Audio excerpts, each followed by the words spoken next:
Justin Bieber और उनके facial paralysis के बारे में आजकल सोशल मीडिया पूरी तरह भरा हुआ है। क्या जस्टिन बीबर का फेस वापस ठीक हो पाएगा? क्या उनका पैरालिसिस ठीक हो पाएगा? क्या वो वापस गाना गा पाएंगे या मूवीज़ में एक्टिंग कर पाएंगे? आइए आज जानते हैं रामसे हंट सिंड्रोम और उसके बारे में सारी जुड़ी हुई पॉइंट्स, और सबसे इम्पॉर्टेंट, क्या ये ठीक हो सकता है या नहीं। नमस्कार, मैं हूं डॉक्टर शुचिन बजाज। आज हम जानेंगे most famous disease of the month Ramsay Hunt syndrome के बारे में, जिसके बारे में जस्टिन बीबर के बाहर आने से पहले किसी ने नहीं सुना था सिवाय हम डॉक्टर्स के। और अब हमें हर पेशेंट यही फ़ोन करके कह रहा है कि डॉक्टर साहब, रामसे हंट सिंड्रोम आखिर क्या होता है, क्योंकि इसका नाम बहुत मिलता जुलता है कुछ हॉरर मूवी मेकर्स से जो बॉलीवुड में बहुत फेमस थे, रामसे ब्रदर्स। तो नहीं, उतना डरावना नहीं है ये बीमारी, ठीक हो जाती है। इनफैक्ट मोर देन 70% लोग इसमें फुल्ली रिकवर हो जाते हैं। तो एग्जैक्टली है क्या ये रामसे हंट सिंड्रोम? इसका मेडिकल नेम, जैसा कि सारे मेडिकल नेम्स होते हैं, बहुत ही मुश्किल है। इसको हम कहते हैं हर्पीज ज़ोस्टर ओटिकस, और ये 1907 में एक साइंटिस्ट जेम्स रामसे हंट ने डिस्कवर करके इसके बारे में बताया था पूरी दुनिया को कि ऐसा कुछ होता है। इसका कॉजेटिव एजेंट जो है वो वही वायरस है जो कि हमें चिकन पॉक्स करता है, यानी कि वैरिसेला ज़ोस्टर वायरस।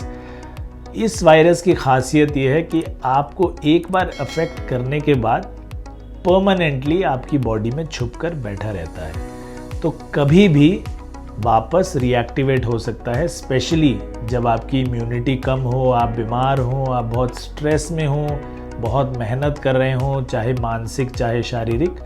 तो ये वायरस आपकी कमज़ोरी का फ़ायदा उठाकर वापस खड़ा हो जाता है, और ज़्यादातर ये किसी ना किसी नर्व में आकर री-इग्नाइट होता है।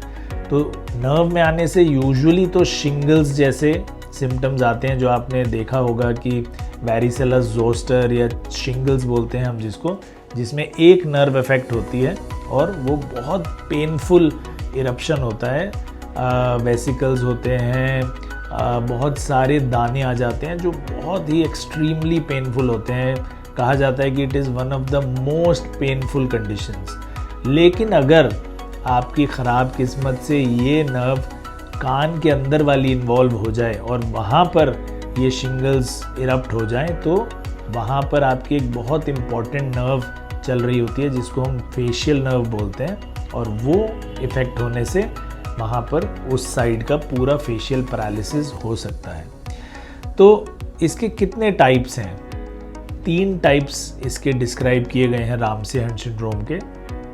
टाइप 1 जो सबसे रेयर है उसको हम सेरिबेलर रामसे हंट सिंड्रोम बोलते हैं, जिसमें दिमाग का पीछे वाला हिस्सा यानी सेरिबेलम, जो कि हमारे बैलेंस वगैरह के लिए रिस्पॉन्सिबल है, वो इफ़ेक्ट हो जाता है, और इसकी वजह से दौरे भी आ सकते हैं, बैलेंस आपका ख़राब हो सकता है, आप टेढ़े मेढ़े चलेंगे जैसे कि शायद शराब पी रखी हो।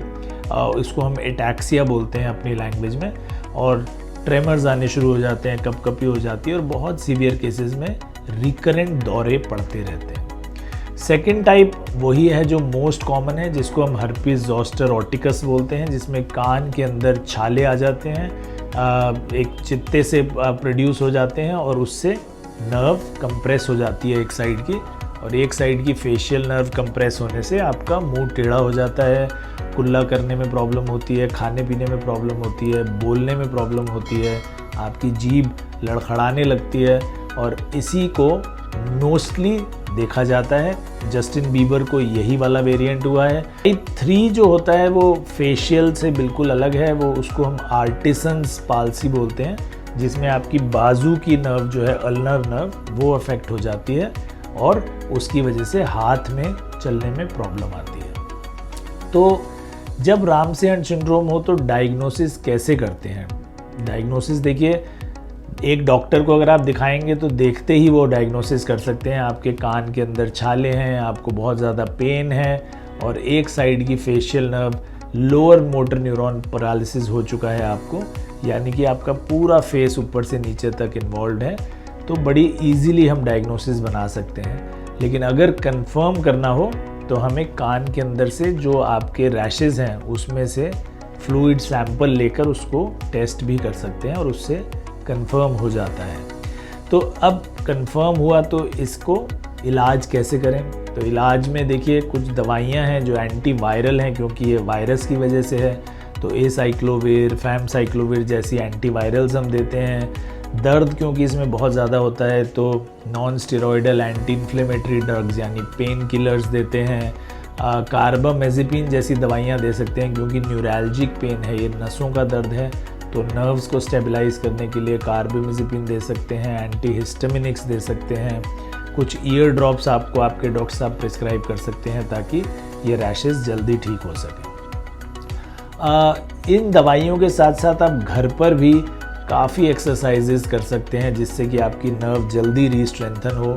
तो फिजियोथेरेपिस्ट से मिलें, उनसे एक्सरसाइज सीखें, जैसे कि गुब्बारा फुलाना, ब्लो करना, कैंडल्स ब्लो करना, ये सब चीज़ें अगर आप करेंगे तो आपकी फेशियल नर्व जल्दी से री एनर्जाइज होगी और आपके मसल्स बहुत ज़्यादा इफ़ेक्ट नहीं होंगे। जैसा कि मैंने बताया, ऐसा करने से, इन दवाइयों से, एक्सरसाइजेज से, मसाजेस से मोर देन 70% लोग बिल्कुल कम्प्लीटली रिकवर हो जाते हैं। इसमें ज़रा सा भी रेजिडुअल डैमेज नहीं रहता है। आपको 4 से 6 हफ्ते बाद पता भी नहीं रहेगा कि आपको कभी कोई बीमारी हुई थी। You will be absolutely all right. घर पर आप और क्या क्या कर सकते हैं? देखिए, इसको थोड़ा कोल्ड कंप्रेस करिए, उस एरिया को बिल्कुल साफ़ रखिए। कोई over the counter pain killer ले सकते हैं अगर आपको बहुत ज़्यादा दर्द है।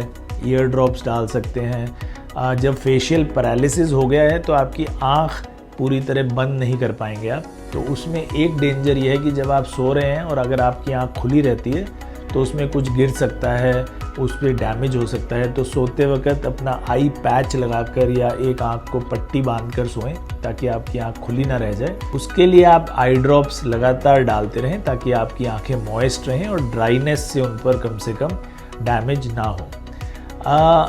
कुछ लोगों का सवाल ये आ रहा है कि एक बार अगर हमें हो गया तो क्या दोबारा हो सकता है?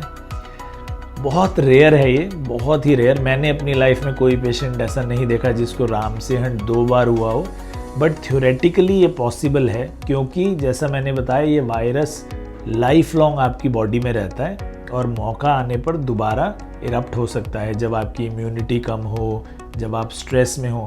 तो इसको प्रिवेंट करने के लिए बेस्ट तरीका ये है कि अपना हेल्थ का ध्यान रखें, खुश रहें, हंसते रहें, अपनी इम्यूनिटी बढ़ा के रखें, तो फिर ये आपको दोबारा नहीं होगा। एक और ऐसी सिमिलर बीमारी है जिसको हम बोलते हैं बेल्स पाल्सी। बेल्स पाल्सी में भी एक साइड की फेशियल नर्व की पाल्सी हो जाती है, पैरालिसिस हो जाता है और आपका चेहरा एक साइड टेढ़ा हो जाता है। तो रामसेहंट सिंड्रोम और बेल्स पाल्सी में फ़र्क सिर्फ इतना ही है कि ये स्पेसिफिकली वैरिसेला ज़ोस्टर वायरस की वजह से है रामसेहंट, और इसमें पेनफुल रैशेज़, कान के अंदर बहुत ज़्यादा पेन, थोड़ा बहुत चक्कर आना, वर्टाइगो होना, एटैक्सिया होना और कई बार हेयरिंग लॉस होना भी पॉसिबल है, जो कि बेल्स पाल्सी में नहीं होता है। बेल्स पाल्सी यूजुअली बहुत ही पेनलेस होती ज़्यादातर ये भी वायरसेस की वजह से है, पर बहुत पेनलेस होती है और ये भी ऑटोमेटिकली अपने आप 70% से ज़्यादा लोगों में ठीक हो जाती है। क्या ये बीमारी फैलने वाली है? नहीं, ये बीमारी क्योंकि वायरस आपका नर्व के अंदर ही है तो बाहर नहीं फैलती है। लेकिन अगर किसी को चिकन पॉक्स है तो उससे आपको चिकन पॉक्स ज़रूर हो सकता है और बाद में जाके आपको शिंगल्स या फिर रामसेहंट सिंड्रोम डेवलप हो सकता है कई सालों बाद तक भी। एक क्वेश्चन अभी आ रहा है कि क्या इससे हमारे दिमाग पर असर पड़ता है? तो जैसा मैंने बताया कि बहुत रेयरली टाइप 1 सिंड्रोम जो है, जो सेरिबेलर सिंड्रोम है, जो दिमाग के पीछे वाले हिस्से को अफेक्ट करता है, सिर्फ उसमें दिमाग पर असर होता है। ज़्यादातर पेशेंट्स में दिमाग पर कोई असर नहीं आता है, सिर्फ एक साइड का फेस टेढ़ा हो जाता है और फिर कुछ हफ्तों में ठीक हो जाता है। इसके लॉन्ग टर्म इफ़ेक्ट्स क्या हैं? लॉन्ग टर्म इफ़ेक्ट्स 30% लोगों में परमानेंट फेशियल पैरालिसिस हो सकता है, तो आपका चेहरा परमानेंटली टेढ़ा रहेगा, तो खाने पीने में प्रॉब्लम होगी, बोलने में थोड़ी प्रॉब्लम होगी, मुंह में सांस रोकना मुश्किल होगा, पानी रोकना मुश्किल होगा, तो फेशियल अपीयरेंस चेंज हो जाएगी।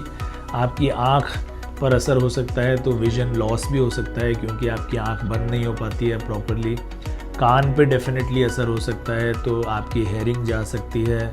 परसिस्टेंटली पेन आपको कई कई सालों तक रह सकता है इसके बाद, और नर्व डैमेज आपका परमानेंट हो सकता है अगर कॉम्प्लिकेशंस हो जाए तो इसीलिए इससे बचना बेहतर है। तो चिकन पॉक्स की वैक्सीन लगवाएं, बच्चों का ध्यान रखें कि उनको चिकन पॉक्स प्रिवेंशन हो। किसी को अगर चिकन पॉक्स है तो उनके आसपास ना जाएं, और अगर आपको चिकन पॉक्स हो चुका है तो अपना ध्यान रखें, अपनी इम्यूनिटी बढ़ा के रखें, स्ट्रेस ना लें, फिज़िकल हो चाहे मेंटल। खुश रहें, स्वस्थ रहें, मस्त रहें। और इसके अलावा कोई भी सवाल हो तो मुझसे आकर ज़रूर कमेंट बॉक्स में पूछें, और मैं कोशिश करूँगा जल्द से जल्द वापस आकर आपके सारे सवालों का जवाब देने की। बहुत बहुत शुक्रिया। नमस्कार।